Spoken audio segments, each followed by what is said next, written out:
I'm Greg Nibler. Thank you for joining us. And while CES brought us together in Las Vegas for 3 straight days, we are now back in our respective cities, yet the magic of technology brings us back together again. It's time for Tech Briefs. I'm Greg Nibler, here with Ken Young. Hello, Ken.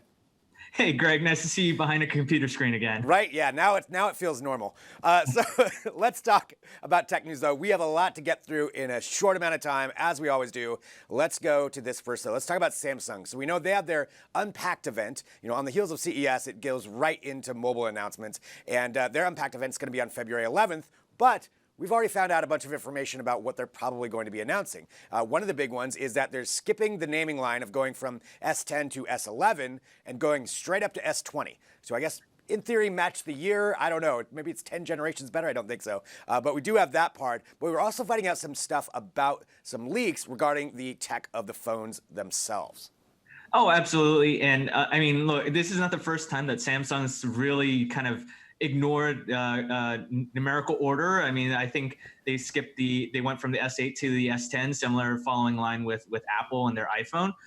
So, I mean, there's speculation that the S20 could be named based on year now. And, you know, whatever. At this point, based on the specs of the S20, this is going to be a behemoth of a device. And I don't expect this to be any cheaper than what you would pay for the S10 right now, but there are 3 models right now that are being rumored: the S20, the S20 Pro, I believe, and the S20 Ultra.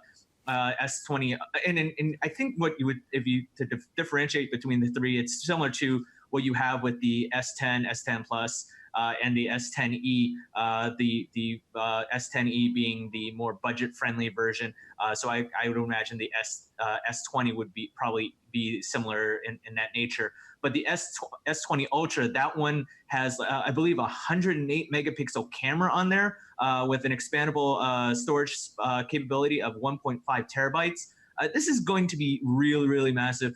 And if Samsung's targeting more of the videographers and the photographers, the professional creators, this is going to be a device that they're really going to want, and it's going to rival those that basically want to travel on the go with a laptop. It's saying, forget it, just bring the Dex, the Samsung Dex device, and your mobile device, and your S20, and that's all you're going to need when you travel. Right. I mean, with 4K and the camera array seems to be looks like it's going to be pretty incredible. 1.5 terabytes. That is.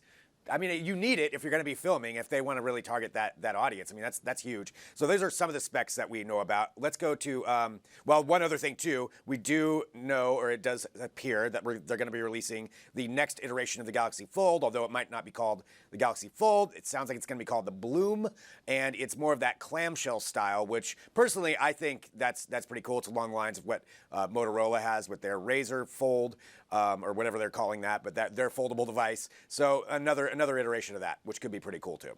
Yeah, and look, they've sold like 500,000 Galaxy Folds, their first generation foldable device.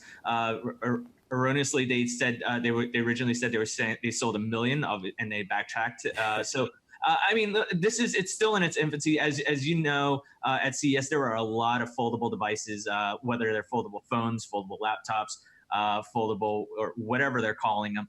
There's going to be a lot more in the market. The name Bloom kind of really confuses me a bit, because when you think about a clamshell or anything that's in the current state of foldables, Bloom doesn't really signify that. No. But I mean, look, I think it'll be very compelling to see what they do with this. How does the Bloom how does that stand up against the foldable? What kind of updates have they made, and what kind of lessons have they learned from that?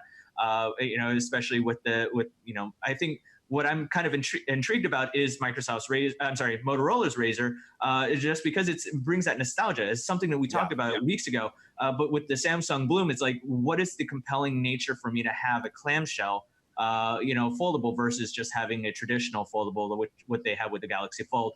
So I'm very interested to hear what the use cases are, and what people think about a clamshell versus a traditional, like what you have with a moleskin or anything like that. We'll have to see what comes out. I think that your point of like the software, the use cases, that'll be very interesting to see what they come up with. But it's coming up soon, so that's February 11th for Samsung Unpacked. Let's go on. We've got a few minutes here to get to a couple more details. This is a big thing that was happening in the news, and it's kind of back again, and it has to do with governmental agencies asking for access to private phones, and it's trying to ask for basically that backdoor through encryption, and it's Apple in this case, and it has to do with the issue that happened in Pensacola, Florida, where there was a Saudi national who shot some people, and and that's the news from that. But what happened is the government wants to get access to the iPhone of the shooter, and Apple is saying no. So they were asked. This is not the first time this has happened. This happened a couple of years ago too, in another instance of that, of a terrorist attack, and Apple just is not going to do it. And that, I think, is one thing that a lot of companies are standing up to that and saying that no, encryption is encryption. But then you have the other side saying, well, what if there's valuable information on here? And it's this debate that keeps on popping up every couple of years. Right, and I think under Attorney General Bill Barr, this is they want tech companies to open up some sort of a backdoor for law enforcement purposes.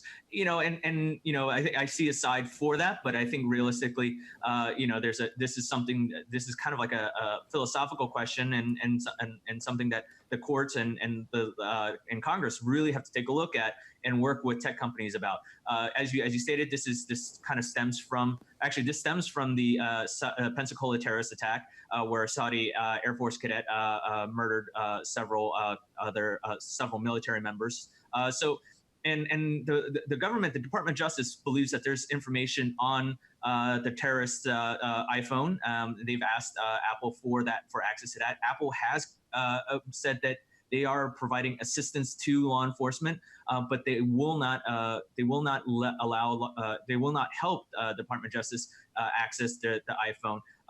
As you mentioned earlier, this happened previously in San Bernardino, but the Department of Justice the FBI actually wound up having a third-party vendor access the device, bypassing Apple. But since then, Apple has reinforced their security to prevent any third-party vendor from repeating those steps. So now the Department of Justice is going after Apple, saying, "Look, we would like your help on this. We'd like you to unlock this iPhone." And President Trump has also weighed in, basically saying, "Look, we've helped Apple on trade, and we feel that they should be helping us on this encryption."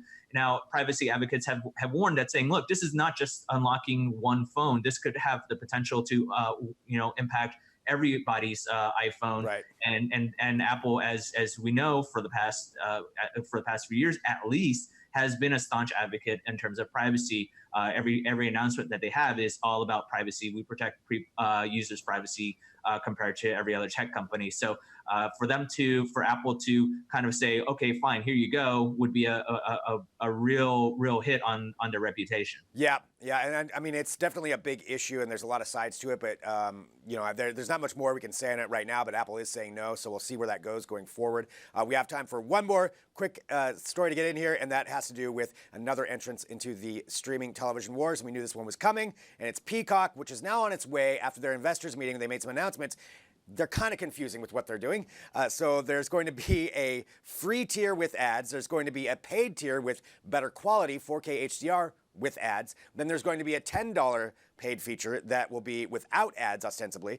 And then as far as the programming, they're saying there's going to be thousands of shows or thousands of episodes that you can watch on there. A lot of the original programming seems like that's what they're banking on as far as like their own stuff, like The Office and Friends, but also some new programming.